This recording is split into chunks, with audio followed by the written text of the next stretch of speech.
Hello students, welcome back in science class. Today we will read chapter 11 our planet the earth.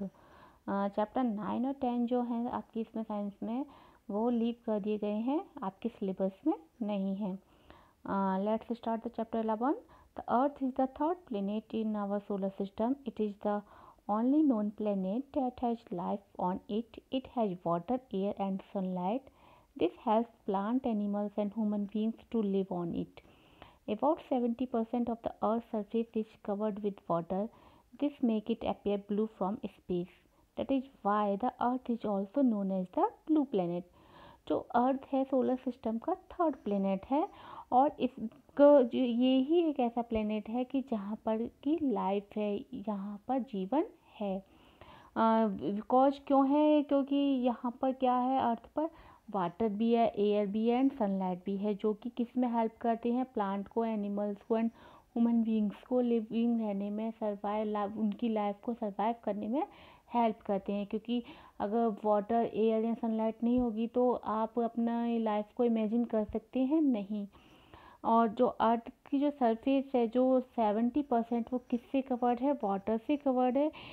Due to this, इसी वजह से उसको अर्थ को हम other name से भी जानते हैं, दैट इज ब्लू प्लेनेट. यानी अगर हम अर्थ का जो दूसरा नाम है हम कह सकते हैं कि ब्लू प्लेनेट, क्योंकि जो अर्थ का 70% पार्ट्स है वो वाटर से कवर्ड है. Now how was the earth formed. It means कि अर्थ जो है, जो पृथ्वी है, वो कैसे बनी. Scientist have done a lot of research to find out how the earth was formed. The earth was formed about 4 million years ago from clouds of gases and dust. In the beginning the earth was very hot and it was surrounded by many hot gases. जो साइंटिस्टों ने जब research की कि जो अर्थ थी वो कैसे formed हुई, कैसे बनी, तो क्या पता लगा कि अर्थ क्या फॉर्म हुई थी 4 million ईयर एगो पहले. मतलब बहुत बिलियंस ईयर एगो पहले अर्थ क्या हुई थी, फॉर्म्ड हुई थी, बनी थी. और किससे बनी थी, जो गैसेज के और डस्ट के, यानी गैस के, धूल मिट्टी के, डस्ट के जो क्लाउड्स हैं उनसे ये अर्थ फॉर्म्ड हुई थी. स्टार्टिंग में क्या था, अर्थ वेरी हॉट थी, अर्थ जो थी very hot and it was surrounded by many hot gases. और चारों तरफ किससे घिरी हुई थी, हॉट गैसेस से घिरी हुई थी. इसी वजह से ये क्या थी, हॉट थी. It took millions of years for it to cool down. The hot gases turned into clouds. These clouds caused rain. और जब ये हॉट थी तो इसको कूल होने में कितना टाइम लग गया, मिलियंस ऑफ ईयर्स इसको कूल होने में टाइम लग गया. और जो हॉट गैसेस से चारों तरफ से घिरी हुई थी तो वो हॉट गैसेस किस में टर्न हो गई, टू क्लाउड्स में टर्न हो गई, जो कि किसका कॉज बन गई, जिसका कारण बन गई वो रेन का, बारिश का कारण बन गई वो क्लाउड्स.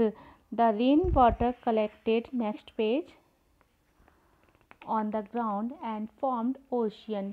और जो रेन वाटर जब कलेक्ट हो गए क्या बन गए, ओशियंस बन गए, जो सागर हैं, समुद्र हैं. Hence the temperature of the earth became stable. Due to these conditions, life began to appear on the earth.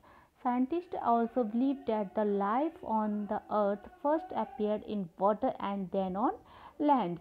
तो जब अर्थ पहले हॉट थी, आफ्टर डैट वो क्या हो गई, कोल्ड हो गई.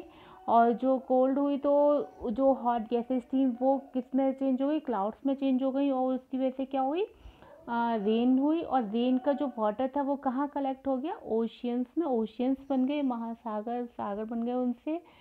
और जब टेम्परेचर अर्थ का क्या हो गया, ऐसा होने लगा, स्टेबल होने लगा, मतलब स्थायी होने लगा. कोई मतलब आप कह सकते हो कि एक लेवल में कह सकते हो ना, मतलब वेरी हॉट कह सकते हो या कोल्ड कह सकते हो, कि जिसमें मतलब लिविंग ना रहा जा सके.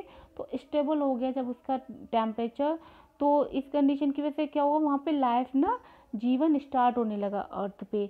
और जब साइंटिस्टों ने ये पता किया, ये मानते हैं साइंटिस्ट कि जो अर्थ पे जो लाइफ हुई थी फर्स्ट वो कहाँ हुई थी, वाटर में. उसके बाद लैंड पे, ज़मीन पे, ग्राउंड पे हुई थी. पहले जो लाइफ हुई थी, मतलब आप कह सकते हो कोई भी प्लांट हो या एनिमल्स हो या इंसेक्ट कुछ भी हो, तो वो जो फर्स्ट लाइफ हुई थी वो कहाँ हुई थी, वाटर में हुई थी. After that on the land.